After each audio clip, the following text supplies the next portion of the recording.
বিলাসীপাৰা পশ্চিম territorial গ্ৰাম্য পথ উপ সংমণ্ডলৰ অধীনত কাজাইকাটা পঞ্চম খণ্ডত এছএমডিৰ যি ৰাস্তা নিৰ্মাণ হৈ আছে উক্ত ৰাস্তাৰ ঠিকা লাভ কৰিছে আহমেদ বাটেনে। উক্ত ৰাস্তাৰ কাম পূৰ্ণৰ বাবে নিৰ্মাণ চলি আছে। স্থানীয় ৰাইজে উক্ত ৰাস্তাৰ ওখ বহল আৰু উচ্চতাৰ বাবে দাবী জনায়, যিহেতু বানপানীৰ সময়ত বানৰ পানীয়ে ৰাস্তাৰ ওপৰেদি বাগৰি ৰাইজৰ ক্ষতি সাধন কৰি আহিছে। উক্ত বিষয়ে জেই আৰু ঠিকাদাৰে সোধাত কয় ৰাইজৰ দাবী মানি লোৱা হৈছে। ৰাস্তাৰ আঁচনি মতে নিৰ্মাণ কাৰ্য সম্পূৰ্ণ কৰাৰ আশ্বাস দিয়ে। স্থানীয় বিধায়কক কটু সমালোচনা কৰে। নাইৰ আলগাৰ পৰা Hazrat Ali report, top news Assam.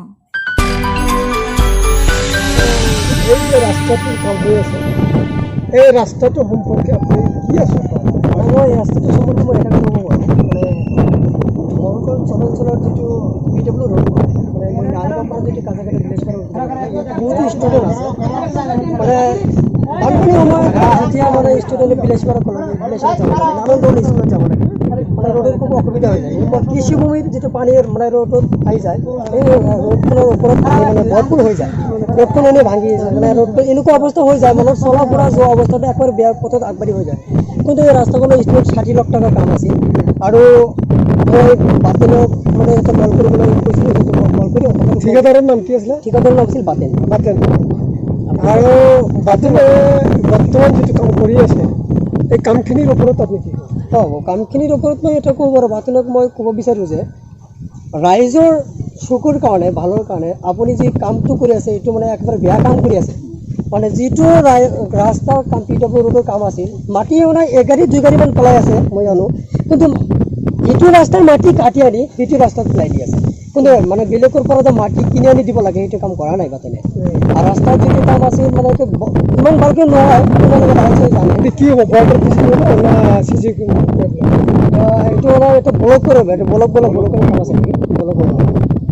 ঠিক আছে, আপোনালোকে যিটো কামখিনি চলি আছে, যে অনগয়িং কামটো চলি আছে, কামটো কণ্টিনিউ চলি আছে। গতিকে আপোনালোকে এই যে যিটো কালভাৰ্ট কৰিছে, কালভাৰ্টটো কেনেকুৱা হৈছে?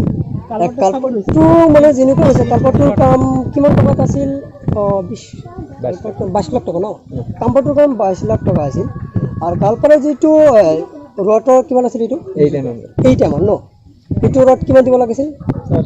67 ৰড আছে, 67 ৰড আছে, 12 আৰু 16 mm ৰড দিব লাগিছিল, কিন্তু ৰডটো 430 দিছে বা 330 দিছে, আৰু 430টো দিয়া ঠিক হয় নাই? ইমানকৈ ভালকৈ ঠিক হয়। কমপ্লেইন কৰিছে নেকি? কমপ্লেইন কৰিছোঁ, আন্দোলন কৰিছোঁ। ক'ত কৰিছে? RTO কৰা আছে। ক'ত কৰিছে? কমপ্লেইনটো ক'ত কৰিছে দাদা? আন্দোলনটো কৰিছে? আন্দোলন ক'ত কৰিছে? আন্দোলনটো ইয়াতে কৰিছে। পিছত কি হ'ল? পিছত কোনো এনেই হ'ল, আন্দোলন কৰাৰ কিবা কাম সম্পৰ্কে দিছোঁ, হাই লেভেলৰ অফিচাৰবিলাকক ঘুচ কৰি দি সিহঁতক কণ্ট্ৰল কৰিছে, মেনেজ কৰিছে।